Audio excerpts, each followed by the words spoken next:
Hello, I'm Meganova, and this is another episode of Pillow Talk, the show where I lie on my pillow and talk about something that I have watched. Which, in this case, is, once again, it's something I watched yesterday, because I always end up being too tired when I finally get home. But, I watched Storks and the Lego Batman movie at a friend's place yesterday, because him and his fiance recently had a baby, so I had to go and visit them to see the baby. I'm gonna make it into two videos. First, I'm gonna talk about Storks, and then Lego Batman movie. I'll make a separate video later. I'm not sure if I'm gonna upload them on the same day, but maybe. I guess you will find out. Okay, so Storks. I expected this movie to be really stupid. As in, like, bad stupid. And, I mean, I won't say it's, like, super amazing, but I did have a lot of fun watching it. Like, it's not gonna be something life-changing or anything, but it's just... It's an adequately funny movie. I had a lot of fun with watching this movie. There was a lot of self-aware jokes, which I do appreciate. Like, the main character, who he would very often be like, but why is this happening? Like, why is this thing placed there? And while you could make the argument that it doesn't matter that they're self-aware, they're still doing the thing, I thought it was still comedic enough in its execution that it still worked. Like, early on, there, a thing happens that makes Junior, the main guy, the main stork, if you will.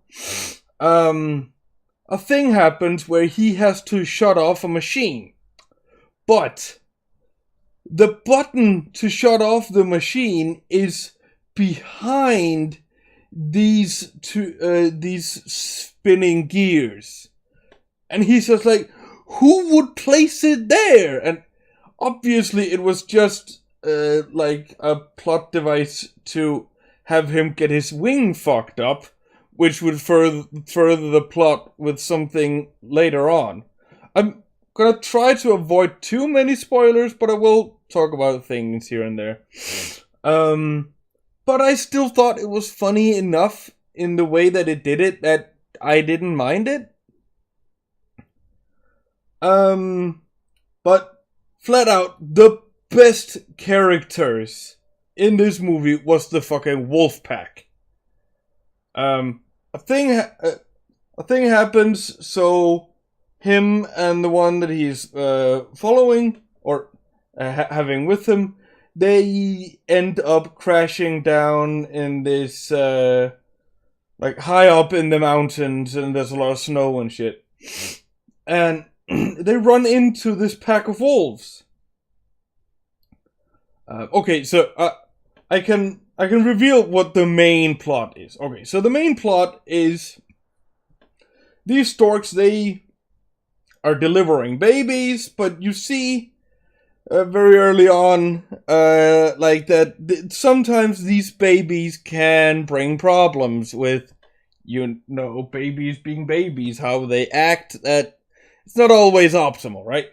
So, because they had too many accidents and some other things happened, they stopped delivering babies, and now they are cornerstore.com and are delivering pretty much anything.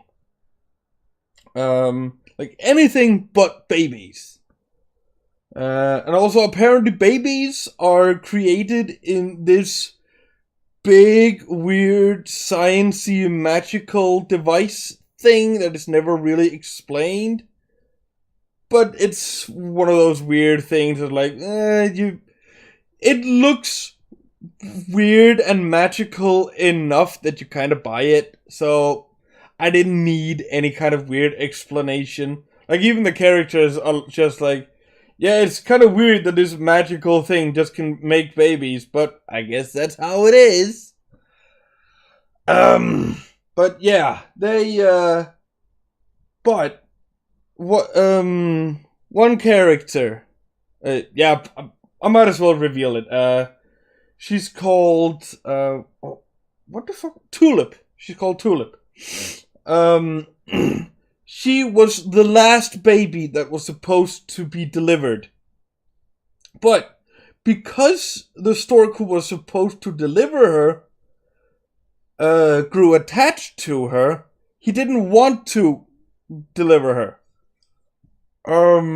So the beacon that they have this beacon that shows where they have to be transported to.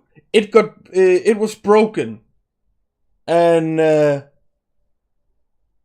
well, he jumped out of the window, and everybody just thought that he was just gone. But Tulip, she kept one piece of it as a necklace.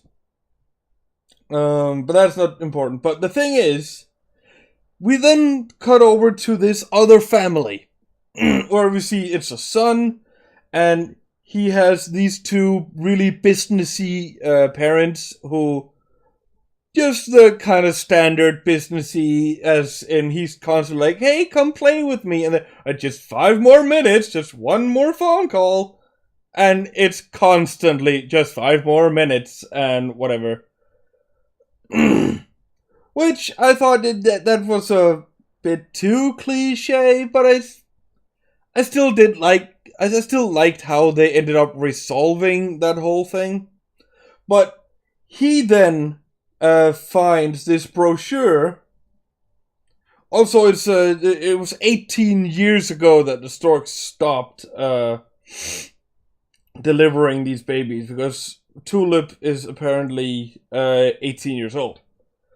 But this little boy, who I don't remember his name, but he then finds this brochure that the parents apparently had lying around for whatever reason, from Storks, where he reads, oh, but they deliver babies and shit like that, because earlier in the movie we see him in the car sitting alone in the back seat while the parents are on their phones.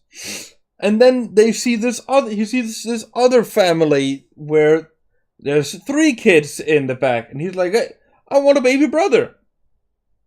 And they're like, well, it's not that simple, and we have enough in you. And yeah, but they don't really consider the fact that he really wants some company. Because, well, as you could then turn it around, he doesn't have enough in them. Okay, so he finds this brochure and he finds, hey, I can just send them a letter and they'll send me a baby brother. So he writes them this letter where he really points out that he is absolutely an adult. That he is the adult parent in this household. Also very important that the baby should have ninja skills. Very important. And he sends that letter off. They get it at the Stork thing, and Tulip, who is at a certain place because of a certain thing that I don't want to spoil right now, she gets the letter, and she's like, well, I better go deliver the letter. Better go give it, and she then goes to the baby machine and puts the letter in. And Junior, the Stork guy, finds her there because he was the one who put her in the other place. And when she gets out of that place, there's a lot of like surveillance and security cameras that sees her, that she's leaving, and she wasn't supposed to. So they go there.